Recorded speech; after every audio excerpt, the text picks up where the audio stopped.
In just 24 hours, Kesha Williams would be holding a check worth $1 million. But right now, she was deciding whether to use her final $3 on bus fare or walk through the freezing streets to get home.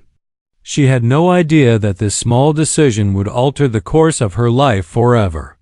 Downtown Chicago, 6:15 p.m. rush hour chaos filled the streets. An elderly white woman and a young boy sat forgotten on a bench, surrounded by hundreds of people who deliberately looked away. The grandmother kept whispering the same frightening words. "I don't know where we are." The boy was crying. Both were shaking with cold, stranded for 3 hours. Not a single person stepped forward. People filmed. People stared. People passed them by. Then Kesha appeared. She didn't realize the confused woman in front of her was the mother of one of America's most powerful CEOs. She didn't know helping them would set off a chain of events that would stun an entire city. All she knew was that they needed help. But to understand the weight of Kesha's choice, you need to see what her life looked like that Tuesday morning. 5:03 a.m. Her phone's alarm cut sharply through the stillness of her tiny South Side apartment. Kesha rolled out of bed, her body sore from another double shift. At 34, she already felt twice her age. In the next room, her 8-year-old daughter Zara was asleep. Despite everything, Kesha smiled. That little girl was her reason for living. She tiptoed to the kitchen and checked the fridge. Half a carton of milk, 3 eggs, some leftover rice. Enough for Zara's breakfast, but not enough for both. Once again, Kesha was forced to make impossible calculations, just as she had been doing for 8 months since Davidson and Associates laid her off. 23 people let go in one day. Budget cuts, they had said. It wasn't glamorous work, but it paid enough to keep Zara in a decent school. Enough for groceries without counting pennies. Enough to feel like they were building a future. Now she was juggling 2 jobs to keep from drowning. Hospital cafeteria from 6 a.m. to 2 p.m. Retail store from 6 p.m. to 10 p.m. 16 hours on her feet every day. Serving food and folding clothes, smiling when she wanted to cry. And it still wasn't enough. The eviction notice was taped to her front door in bright yellow, announcing to every neighbor that she had 30 days to pay $800 in back rent or leave. To Kesha, $800 might as well have been $8,000. She packed Zara's lunch from what little they had. A peanut butter sandwich, a few crackers, an apple starting to soften. She placed it in a paper bag, trying to make it look like the lunchboxes other kids carried. "Good morning, baby," she whispered as Zara woke up. "Hi, Mama," Zara murmured, rubbing her eyes. "Are you working both jobs today?" The question pierced Kesha's heart. Her child shouldn't have to think about things like that. "Just for a little while longer, sweetie. Things are going to get better soon." She had been repeating that line for months. Zara only nodded, but worry still lingered in her big brown eyes.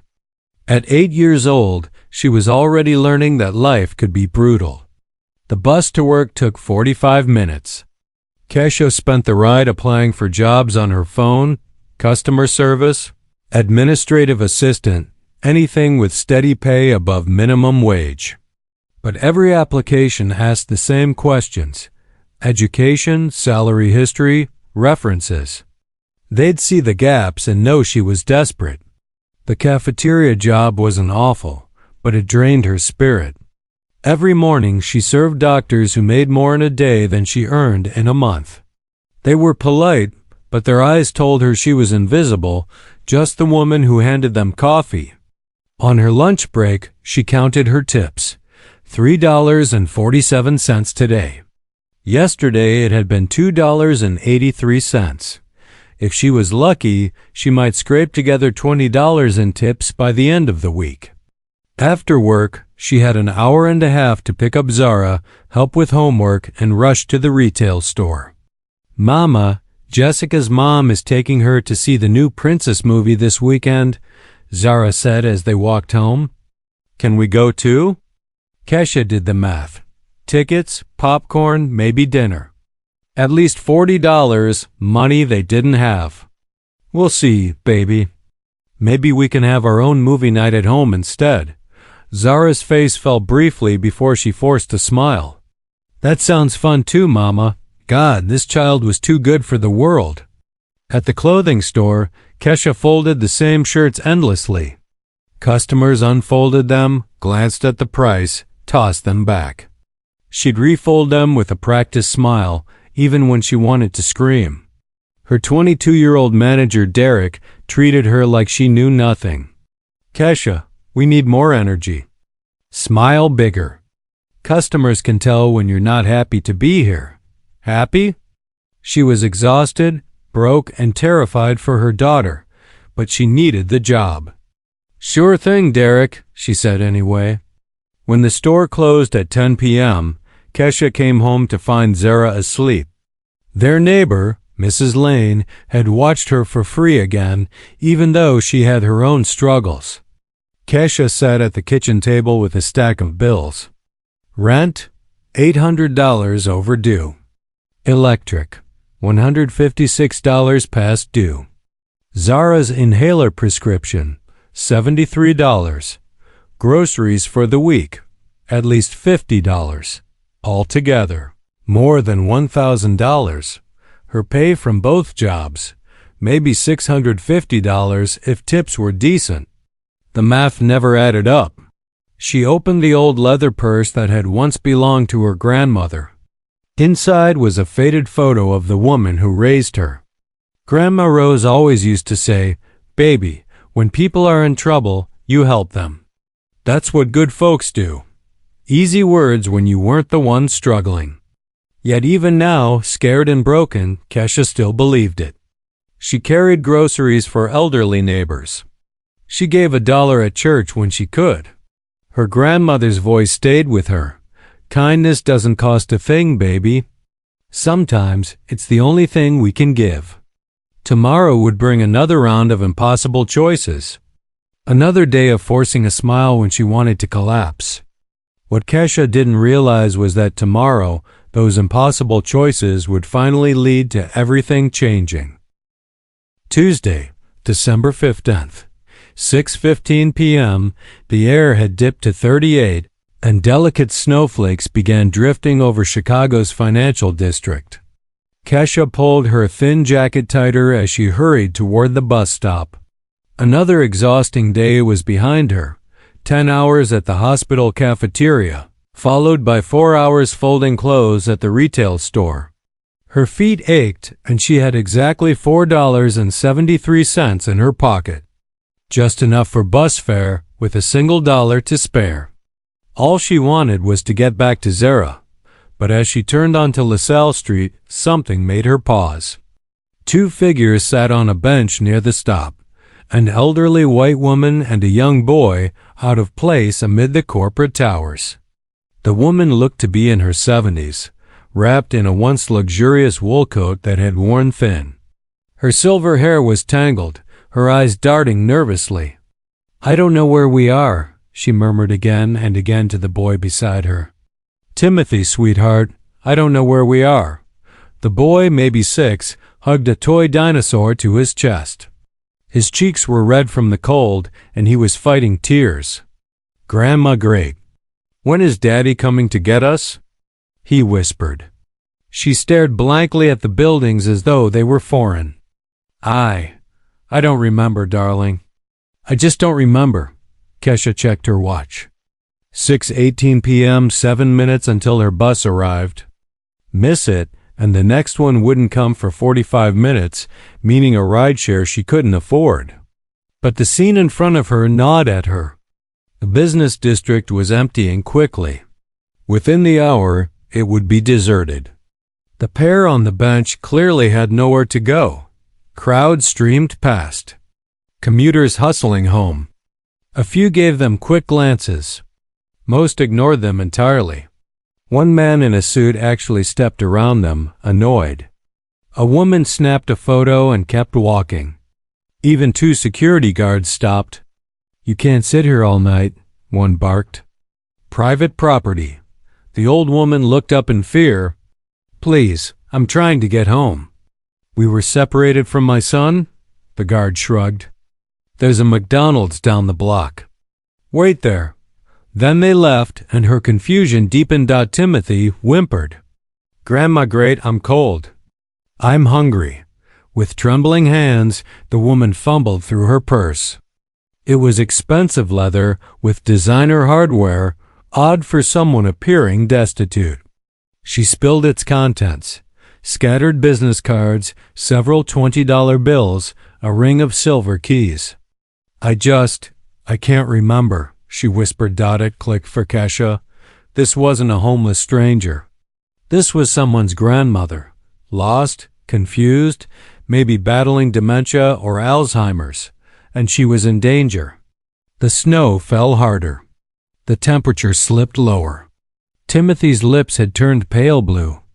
And still the city walked past. A group of college kids even laughed. Look at the crazy old lady, one sneered. Kesha heard her grandmother's words echo. Baby, when people are in trouble, you help them. But helping meant missing her bus.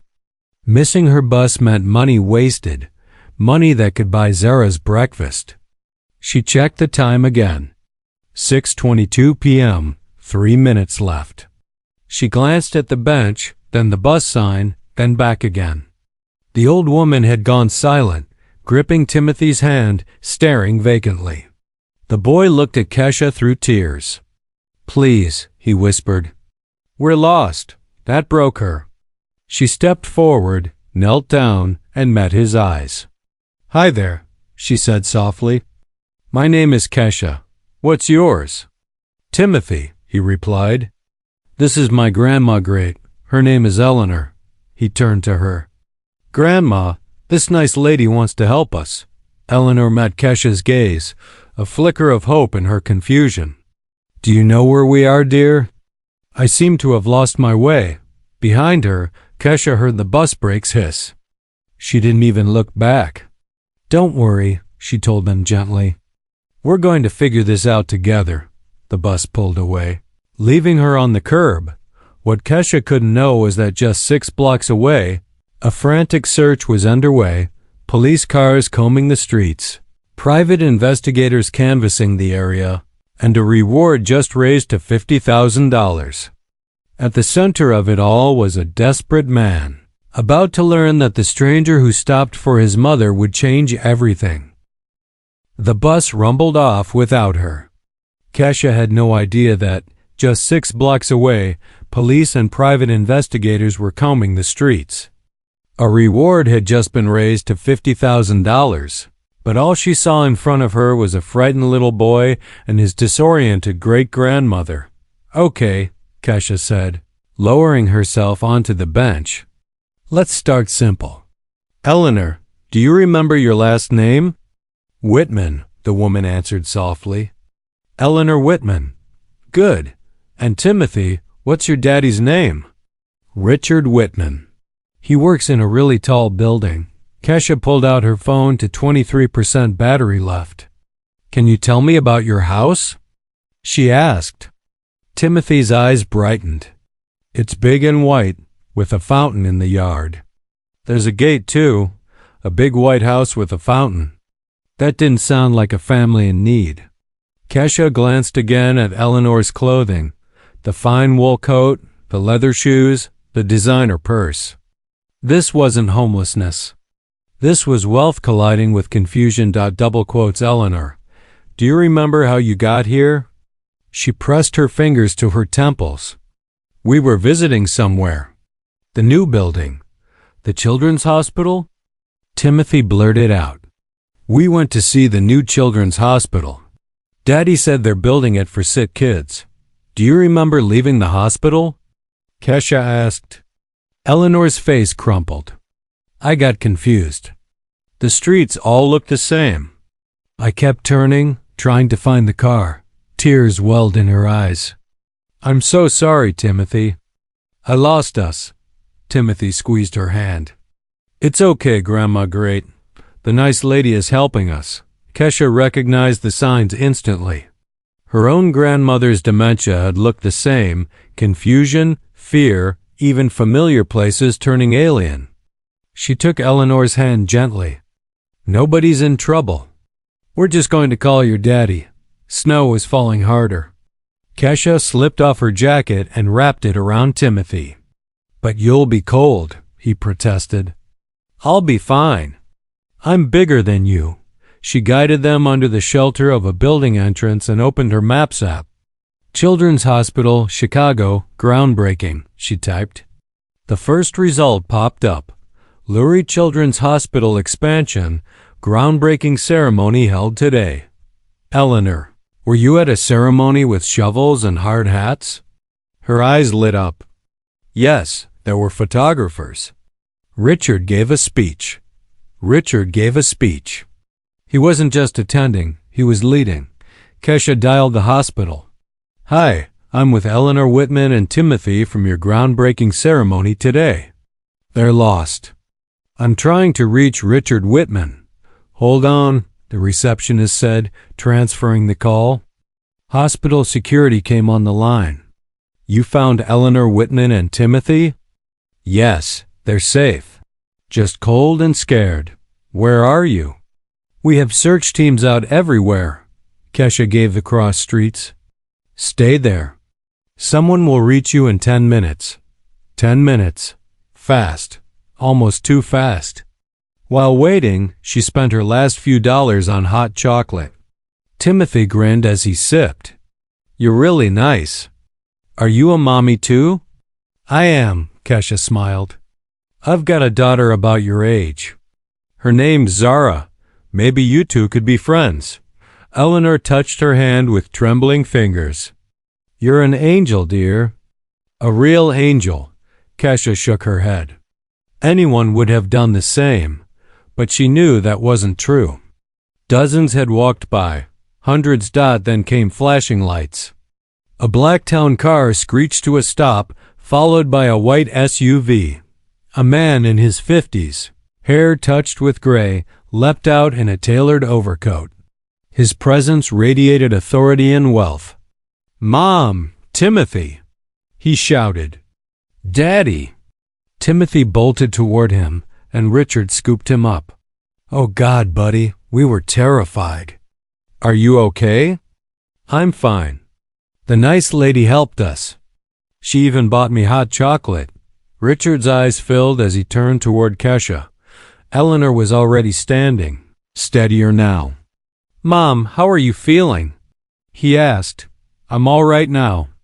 I got turned around after the hospital, but this kind young woman stayed with us." Richard faced Kesha, struggling with gratitude. "I don't know how to thank you. We've been searching for hours. Police, investigators, everyone." "They're fine," Kesha replied quickly. "Just cold and frightened."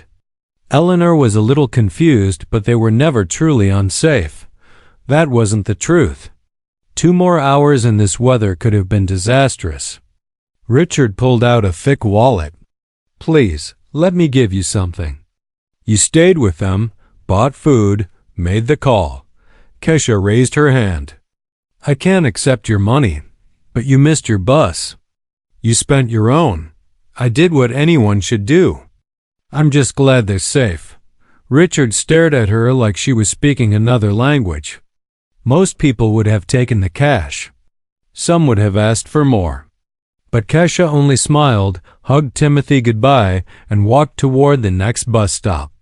She didn't see Richard reaching for his phone, already instructing someone to find out everything about the woman who had just refused his. Gratitude. He stood there in the snow, watching her fade into the night. In his world, everyone had a price. Everyone wanted something: money, favors, connections. But this woman had walked away. "Sir," his driver asked quietly, "should we offer her a ride?" "It's freezing." Richard glanced down the street. She was already at the bus stop checking the schedule. He shook his head. "No. Something tells me she wouldn't accept it either." He helped Eleanor and Timothy into the warm car. As they drove away, Timothy pressed his face to the window, waving until she vanished. "Bye, Kesha," he called. "Richard," Eleanor said softly from the back seat. "That young woman was special. Truly special." "I know, Mom," he said, his voice low but steady. "We're going to do something for her." Richard was already thinking the same thing. But first, he needed to know who this woman really was. 20 minutes later, they returned to his Lincoln Park mansion, the very house Timothy had described. White stone exterior, circular driveway, fountain glistening out front. While Eleanor rested upstairs and Timothy busied himself with toys, Richard retreated to his office and picked up the phone. Davidson Investigations. "This is Mike. Mike, it's Richard Whitman. I need you to track someone down." "Of course, Mr. Whitman. What information do you have?" "Her name's Kesha, African-American, early 30s. Downtown near LaSalle and Madison earlier tonight. She helped my mother and Timothy. That's not much to work with. She took the 151 bus line. And Mike, I need this fast." "As in tonight? I'll see what I can do." Richard ended the call and walked into the kitchen, where Maria, the housekeeper, was stirring hot soup for Eleanor and Timothy. "Mr. Whitman," she said, relief in her tone. "Thank God they're safe. When you phoned this afternoon, I was so worried." "A stranger found them," Richard replied. "A woman named Kesha. She stayed with them for hours, even bought them food with her own money. When I tried to pay her, she refused." "She refused your money?" Maria asked, incredulous. "Completely. She said anyone would do the same thing." "But no one else did," Maria reminded him. That truth unsettled Richard. His security team had already retrieved surveillance. More than 300 people passed that bench between 3 o'clock and 6 p.m. Businessmen, shoppers, tourists, students. Over 300 and only one person stopped. His phone buzzed. A message from Mike Davidson found her. Kesha Williams, 34, lives on the South Side, single mother, works 2 jobs. Want the full report? Richard typed back, "Send everything." Half an hour later, he was poring over a file that squeezed his chest tight. Kesha Williams.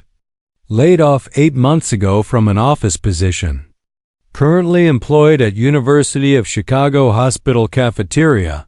6 a.m. to 2 p.m. part-time at Fashion Express Retail. 6 o'clock to 10 p.m. daughter, Zara Williams, age 8, Marshall Elementary. Monthly income, roughly $2,100. Monthly expenses, about $3,200. Eviction notice filed last week. Rent overdue by $800. Outstanding medical bills for Zara's asthma, $847. Richard set the file aside and stared out the window. Outside, his fountain gleamed under perfect landscaping lights. Luxury cars sat idle in a heated garage. His mansion had 12 bedrooms, most unused. And yet today, a woman struggling to cover rent had missed her bus, spent her last few dollars, and kept his family safe. He remembered her hand raised firmly when he tried to pay her. No hesitation, no thought of herself. The idea of taking money for helping people seemed completely foreign to her. In the living room, Timothy's voice carried. "She has a little girl named Zara, and she was really nice. She even gave me her jacket so I wouldn't be cold." "She sounds wonderful, sweetheart," Eleanor replied gently. "Daddy said we should do something nice for her." "Yes," Eleanor added, her tone thoughtful. "Something very nice." Richard reached for his phone again. Not to call Mike this time, but his office. "Jennifer, it's Richard. I know it's late, but set up a board meeting tomorrow morning first thing." "Of course, Mr. Whitman. What's the agenda?" He looked back at the report, at the numbers that didn't add up, at the story of a woman working 16-hour days yet still falling behind. A woman who could have walked past like hundreds of others, but didn't. I think, Richard said slowly, I may have found exactly what we've been searching for. What he had in mind would shock everyone who knew him.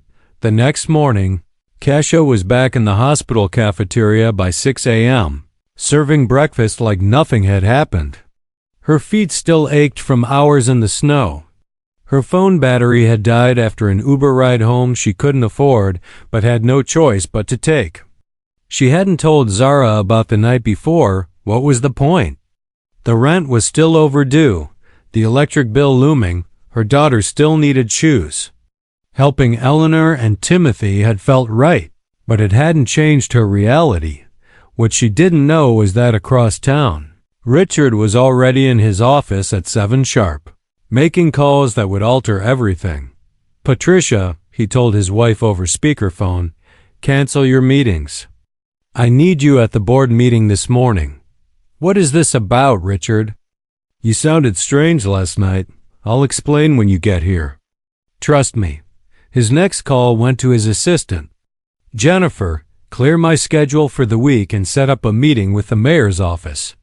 The mayor? Richard, what's going on? Something important. The most important thing I've done in years. By 9 a.m., the Whitman Industries boardroom was filled. 12 of Chicago's most powerful figures sat waiting, business leaders, his brother David, his partner Harrison, the head of their construction division, every stakeholder in $500 million worth of projects. Before anyone could speak, Richard addressed them. Before we begin, I want you to watch something. On the massive screen, security footage flickered. Black and white images from the previous evening showed Eleanor and Timothy on a bench. This is my mother and my nephew, Richard explained.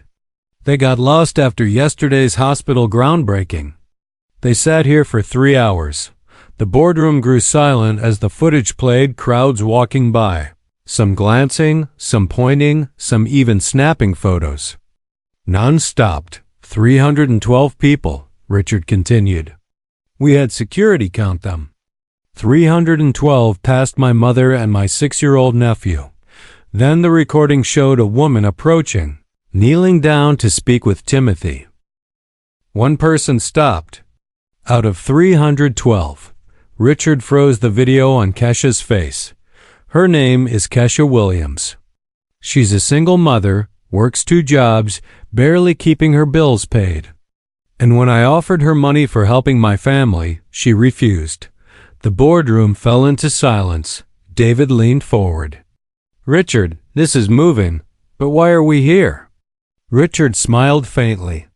Because for 6 months we've been trying to fill a position no one wanted. Community Outreach Director for our affordable housing project.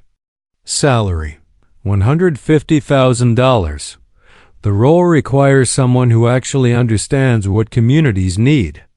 I believe I found that person. What he was suggesting stunned even his closest allies.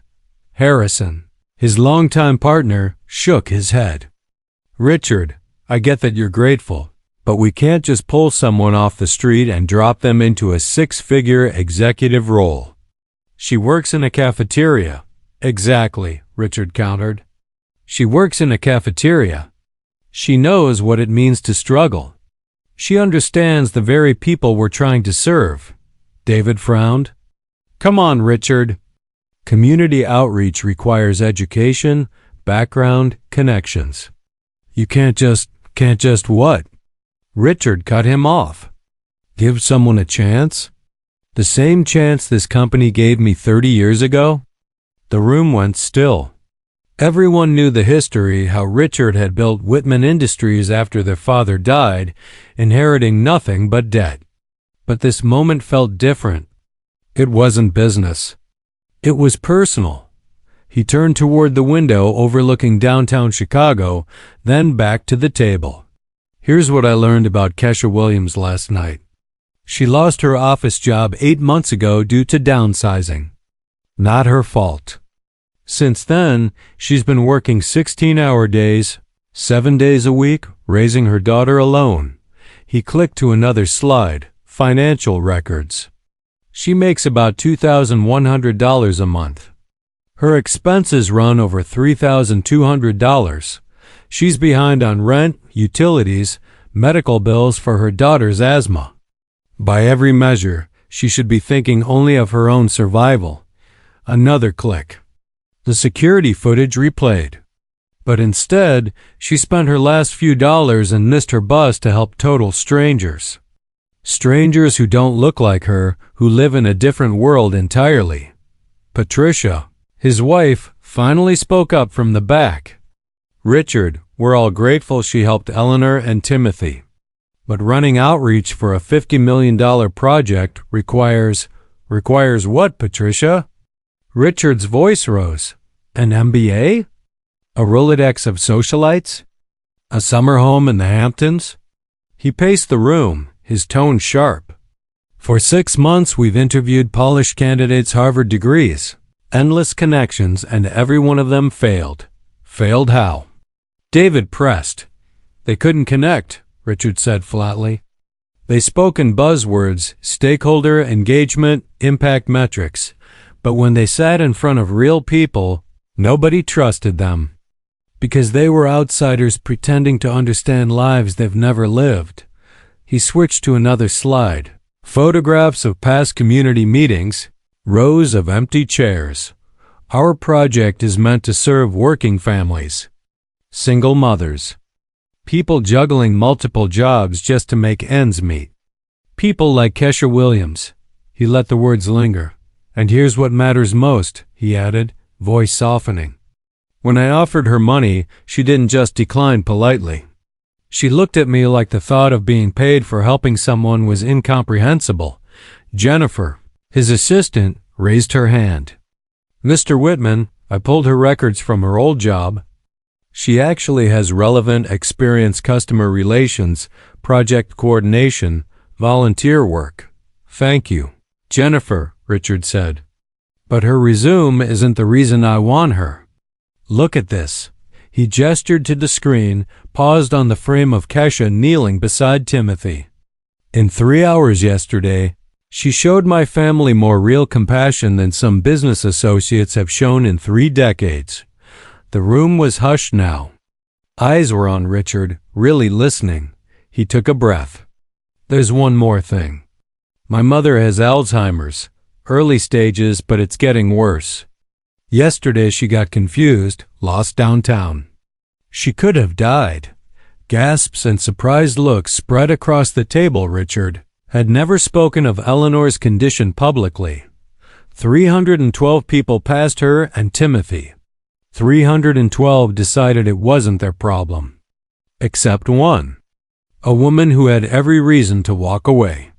A woman with more problems than most of us could imagine.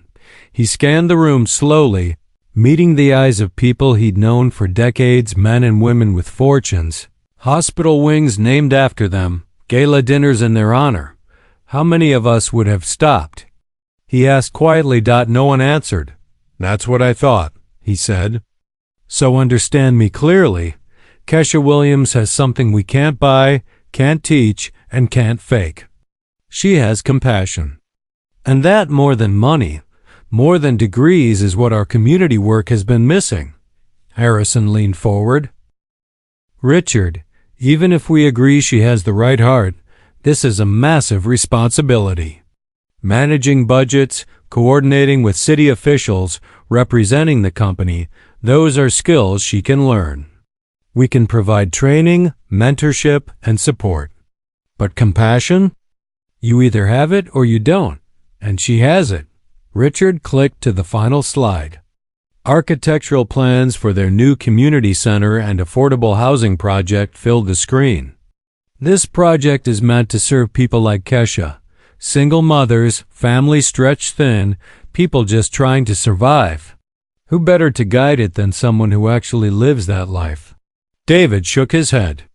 Richard, I admire what you're trying to do, but this is business. We can't just business? Richard cut in, his voice rising. Our affordable housing project has been stuck for 2 years because we don't have community buy-in. Our last 3 meetings had a combined total of 12 attendees. 12. He gestured to the photos of empty rooms. We've spent hundreds of thousands on consultants and firms, and we're further away from breaking ground than we were a year ago.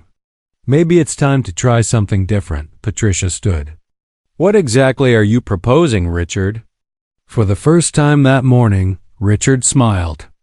I'm proposing we offer Kesha Williams the position of Community Outreach Director. Full salary, benefits, housing allowance. And I'm proposing we do it today. The room erupted in protest. Today? Richard, that's reckless. You can't make a hiring decision based on one act of kindness. What if she refuses? Richard raised his hand for silence. There's something else I haven't told you. He scanned the anxious faces. I'm not just offering her the job. I'm making her my partner on this project.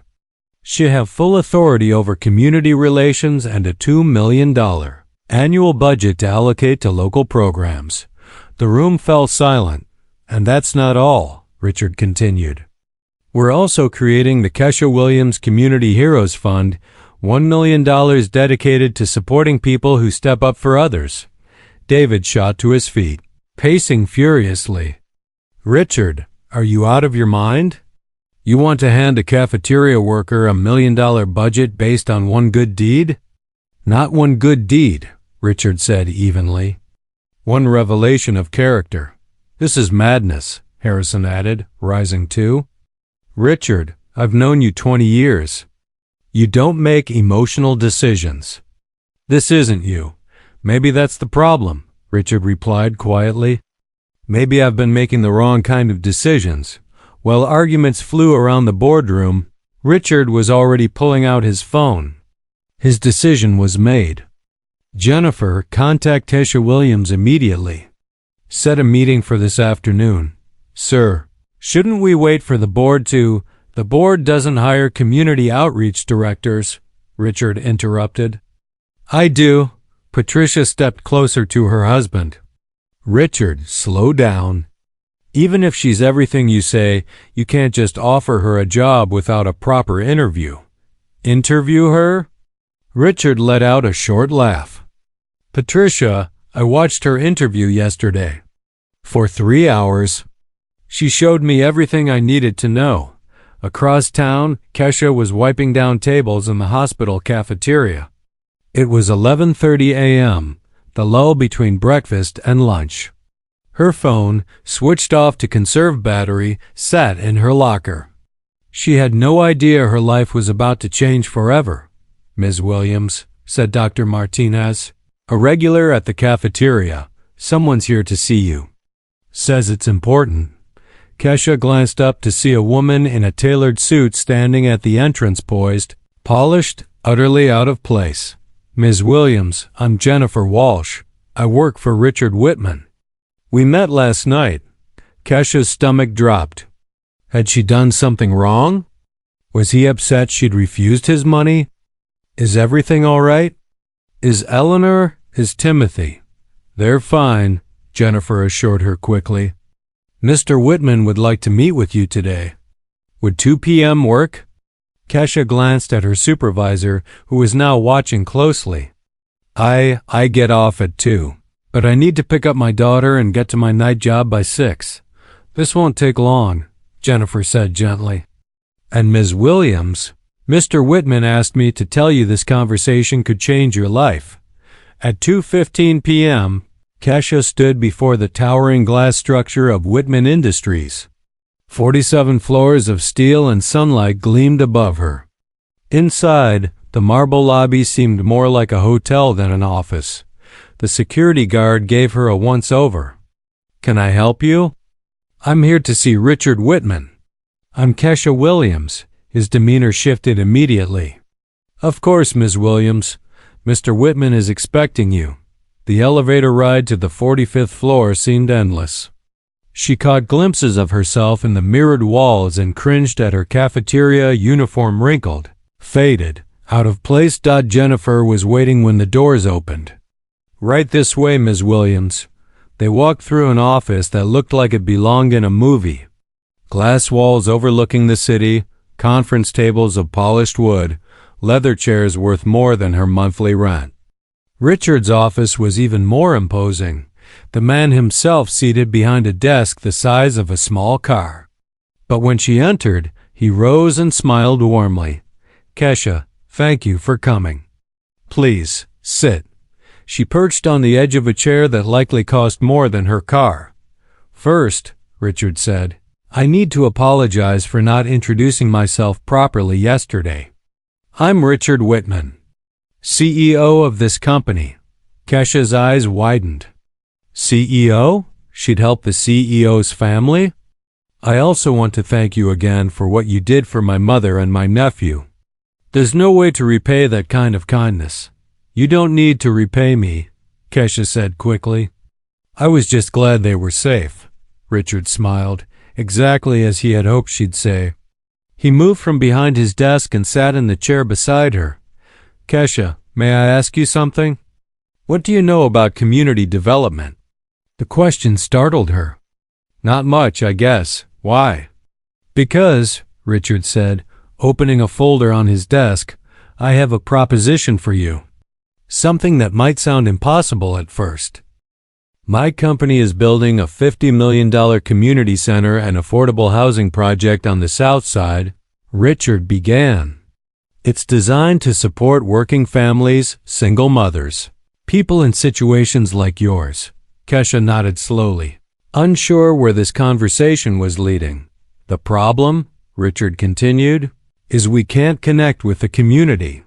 We've brought in consultants, experts, and held countless meetings, but the people we want to help don't trust us. They see us as outsiders." He turned to face her directly. "Yesterday, you proved something vital. You have real compassion. You understand hardship. And you've earned the respect that comes from living the life we're trying to improve." "I don't think I understand," Kesha said softly. "Kesha, I want to offer you a job. Community Outreach Director for our development project. You'd ensure our work actually benefits the people who need it most." Kesha blinked, stunned. "A job? Here?" "The salary is $150,000 a year, plus full benefits and a housing allowance." The room seemed to tilt. $150,000. More than she had earned in the past 3 years combined. "Mr. Whitman, there must be a mistake. I work in a cafeteria. I never finished college." "I don't know anything about—" "You know the most important thing," Richard interrupted. "You know what it means to need help, and you know how to treat people with dignity when they're struggling." He slid a document across the desk. "There's also a signing bonus of $50,000. Enough to give you and your daughter breathing room immediately." Kesha's hands trembled as she stared at the number. 50,000. Enough to cover rent, clear medical bills, and catch up on everything. "But there's more," Richard said. "We're creating a community fund in your name, the Kesha Williams Community Heroes Fund, $1 million to support people who support others. You decide who receives the grants. $1 million. Her voice broke. "Your story inspired this, Kesha. Someone with so little who still gives so much. We want to find others like you and help them multiply that kindness." Tears streamed down her cheeks. "I can't. This is too much." "I don't deserve it. You deserve a chance," Richard said firmly. "The same chance you gave my family yesterday when you could have walked away." He handed her a tissue. "Take your time. Think about it. But I hope you'll say yes." Kesha wiped her eyes and gazed out the window at the sprawling city below. Somewhere out there, Zara was in after-school care, probably wondering why her mom was late again. "If I said yes," she whispered, "when would I start?" Richard smiled warmly. "How about Monday?" 6 months later, Kesha Williams was unrecognizable. She stood before 50 community members, confidently presenting the final plans for the Southside Community Center. Gone were the cafeteria scrubs and weary eyes. In their place, sharp blazer, bright smile, and the assurance of someone who knew she belonged. The child care center will be open from 6 a.m. to 8 p.m., she explained, clicking to the next slide. Because I know what it's like to work 2 jobs and need a safe place for your kids. Heads nodded. This was no empty meeting. Every seat was filled. People were taking notes, asking questions, volunteering to help. Maria Santos, a single mother, raised her hand. Kesha, will there really be job training programs? Not just job training, Kesha replied with a grin. Medical certification courses, small business loans, mentorship opportunities. Because a better future shouldn't depend on who you know or what neighborhood you grew up in. After the meeting, she walked the construction site where the center was rising. Hard hat and safety vest replaced her old uniform, but she hadn't forgotten what it felt like to count pennies and worry about tomorrow. Her phone buzzed. A message from Zara, now thriving at Lincoln Elementary, one of Chicago's best schools. Mom, I got an A on my science project.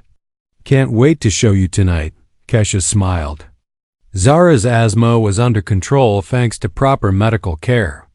No more emergency room visits. No more choosing between groceries and prescriptions. Their new apartment in Lincoln Park had 2 bedrooms, a real kitchen, and Zara's favorite, a window seat perfect for reading. But the greatest change wasn't their home. It was the community itself. The Kesha Williams Community Heroes Fund had already transformed lives. There was Marcus Thompson, the veteran once living in his car. The fund secured housing and training. Now he worked construction on the very center Kesha was building. There was Sarah Lane, the teenager caring for her sick grandmother while trying to finish school. The fund paid for nursing help, and Sarah went on to Northwestern Pre-Med, determined to open a clinic in her neighborhood. There was the Rivera family, whose restaurant nearly collapsed during the pandemic. A $15,000 microloan kept them afloat. Rivera's Kakina now thrived, employing 8 local residents.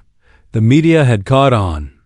Channel 7 aired a feature calling her the cafeteria worker who became Chicago's community champion. But the recognition Kesha cherished came from the people she served. Mrs. Washington, an elderly woman, stopped her on the street, tears in her eyes. Child, you saved my grandson's life. That job training program pulled him off the streets into real work. His whole future is different now. Or James Miller, who approached her after a meeting. Ms. Williams, 6 months ago I was ready to give up. Couldn't find work. About to lose my apartment. Then your emergency assistance fund stepped in. You didn't just help with rent. You helped me believe in myself again. The numbers told a story. 247 families helped. 89% of job training graduates employed within a month. $3.2 million in new investment drawn to the neighborhood. Crime down by 1/3. Graduation rates up nearly 20%. But Kesha's favorite statistic. 1,200 volunteer hours logged by neighbors helping one another. Kindness was spreading. From his office window, Richard watched it all, the community center rising. Hundreds of people working towards something bigger than themselves. Mr. Whitman, Jennifer said as she entered. The mayor's office called. They want to expand the Kesha Williams model to 5 more neighborhoods, Richard smiled. Set up the meeting. And make sure Kesha leads the presentation. Eleanor, now in a memory care program funded by the center, had good days and bad. On her good days, she told anyone who would listen about the angel who had saved Timothy and changed their family. Timothy, now 7, volunteered every Saturday at the children's program. And when asked why, his answer was always the same. Because Aunt Kesha taught me that helping people is what good people do. The ripple effect kept moving outward. Developers in other parts of Chicago began hiring neighborhood liaisons directly from the communities they were trying to serve.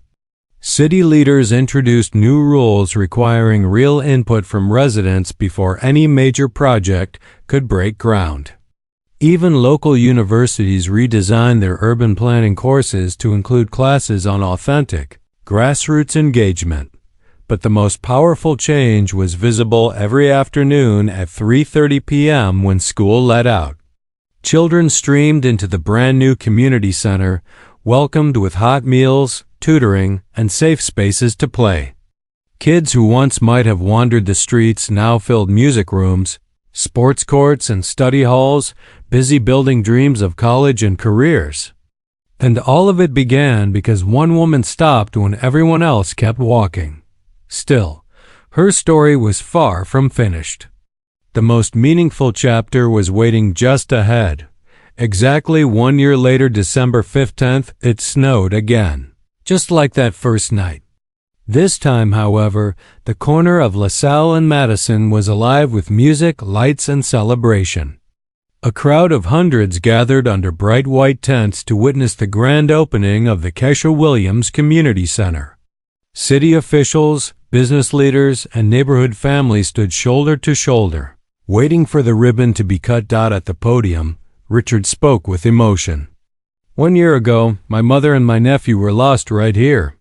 They sat on that bench for 3 hours as the world passed them by. He turned and pointed toward the original bench, now preserved inside a memorial garden. Out of everyone, one person stopped. Just one. That single act of kindness changed all our lives. The audience turned toward Kesha, who sat between Eleanor and Timothy. Eleanor was alert, enjoying one of her good days, smiling warmly. Timothy, now 8 years old, tugged at Kesha's arm, whispering about all the activities he wanted to try inside the new building. Richard continued, "Today isn't only about opening a community center. Today is about what's possible when ordinary people choose extraordinary compassion." He handed the microphone to Kesha. She walked forward, her hands trembling slightly, but her voice was steady. 1 year ago, I was wondering how I'd make rent. I was exhausted, overwhelmed, and so close to walking past. But my grandmother always told me, "Baby, when someone's in trouble, you help. That's what decent people do." That night, I listened. She glanced at Eleanor, who was nodding proudly. And I learned that helping others doesn't cost you anything. It gives you everything. Just then, Timothy ran to her side and tugged at the microphone. "Can I say something?" The crowd chuckled as Kesha lifted him up. "Hi, everybody. Aunt Kesha is the best helper in the world. And now we're all helpers too." Laughter and applause erupted across the tent. When the ribbon was finally cut, families poured into the building. Children ran to the playground, parents lined up for job training sign-ups, and seniors headed straight to the wellness center. In the memorial garden outside, a bronze plaque read, "On this spot, December 15th, one act of kindness changed thousands of lives." Remember, your moment to help could come at any time. Later that evening, while the festivities continued, Kesha found herself standing quietly at the bench where it all began. Snowflakes drifted down, glittering in the city lights. Her phone rang. Kesha Williams Community Heroes Fund, this is Kesha. A voice on the line hesitated. "Ms. Williams, I saw your story on TV. There's a homeless veteran in our neighborhood who really needs help. I thought maybe." Kesha smiled, already heading toward her car. "Tell me what's going on." "I'll be there soon. Some things never change. There will always be someone in need. But now, there will always be people ready to step forward." Kesha's journey is proof that the smallest act of kindness can set off the largest wave of change. A woman who had almost nothing gave just 20 minutes of her time to strangers, and that choice transformed her life. And thousands more. Every day, you pass people who need help. An elderly person lost in the grocery store. A single parent juggling bags and children. A confused tourist standing on the corner, overwhelmed. Your moment will come. The only question is, will you be ready? Here's a challenge for you this week. Stop for someone. It doesn't have to be dramatic. Just notice. Just care.